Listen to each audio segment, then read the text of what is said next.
Yo, what is going on guys? It is AJ Bants here. In today's video I'm going to be showing you guys how to change a faulty power supply unit on your PC. Now before you get scared off, this is a super easy thing to do. Just follow this guide and you should have no issue at all, even if you're not too great with PCs. One way you'll know that your PC has a faulty power supply unit is if when you power it on, it constantly powers itself off and then you get stuck in this loop of turning on and off. So I've just turned this computer on and you'll see it's turned itself off now. And it will turn on again in a few seconds and then it will turn off. There you go, it's turned on again and then it's turned off. So this computer has a faulty power supply, so let's go ahead and change that. Okay, so to start off with, we want to just make sure the computer is fully turned off. We're going to go ahead and pull out the plug and we're going to be taking off the back panel. Okay, so on the back panel of your PC you should see these two screws, one here and one down at the bottom here.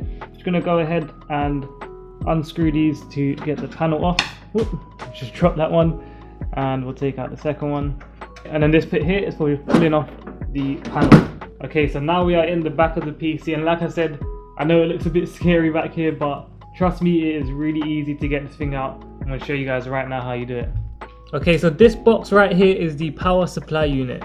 This thing is what you plug it into and it feeds power all through here, through all these cables throughout the whole PC.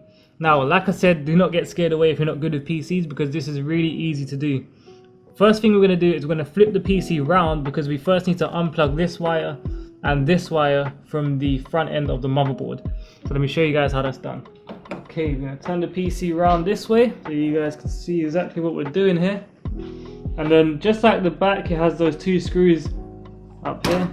Just going to pull those off, pop this off. Okay, here we are at the front side of the PC, and this right here is the motherboard. So the first cable that we're going to want to pull out here is this one. So be careful with it. There's a little clip on this side. Just push the clip in and it will pull out pretty easy. You just got to, wiggle it around a little bit, and just like that it has pulled out. The second one we want to pull out is right up here in the corner. Okay, I've just got a bit closer so you guys can see it better. It is this cable right here that says CPU on it. This is the cable that of course powers the CPU. So this one's going to be a bit harder to get out because of where it is, but you just got to try your best to get in there and pull it out. Okay, we finally got that out. Just because it's such an awkward place, and if your hands are like average size, not tiny, it's going to be very, very hard to get in there. So I had to get my hands in like some weird positions to fit in there, but as you can see, we've got it unplugged now, and we've also got the other one unplugged. So once you're done unplugging both of the cables, it should look like this. This one will be loose and the one up here in the corner will also be loose. So let's go ahead and turn the PC back around again, because we're gonna have to take off the cable ties that are holding these things in place. Alright, here we are at the back of the PC again. I'm just gonna go ahead and pull this wire through. And then you have SATA cables here as well, which it is connected to, and it's really easy to disconnect these SATA cables. You literally just pull it out just like that and it will be disconnected from this. And the next thing we want to do here is we've got our scissors, and be very careful not to cut any wires. I mean, it wouldn't really matter anyways because this is the faulty supply unit and it's not connected to any of the mains, so it shouldn't like short circuit or mess this up because this is already broken.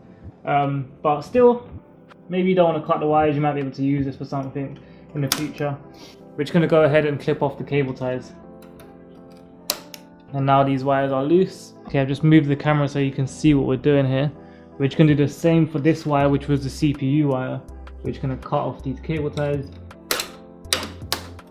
Okay, and that is the last one down. Now the last thing we need to disconnect is this wire that runs into here, which is also really easy to take out. Just going to pull this out. Again, it's just a SATA cable that's been stuffed in there, and we're just gonna unplug that SATA cable. Just got closer so you guys can see what we're doing here. I've just pulled these wires out of the way. As you can see, it's still connected to this thing here, which again unplugs very simply just like that. And now all the wires are disconnected from the actual PC. All we've got to do is unscrew this box and get it out of there. And like everything else in this video, this is super easy to do. This is the final step. All you need to do is take off these 4 screws here and we are done.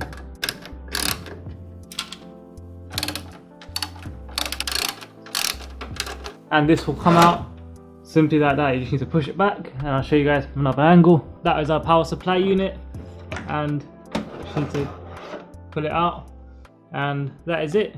And once you're finished, your PC should look like this. The bottom will be pretty much empty. That means the power supply unit has been taken out correctly. There's none of the power supply unit wires left over. And now we're going to wait for the postman to bring the new power supply unit, and I'll show you guys how to put that in.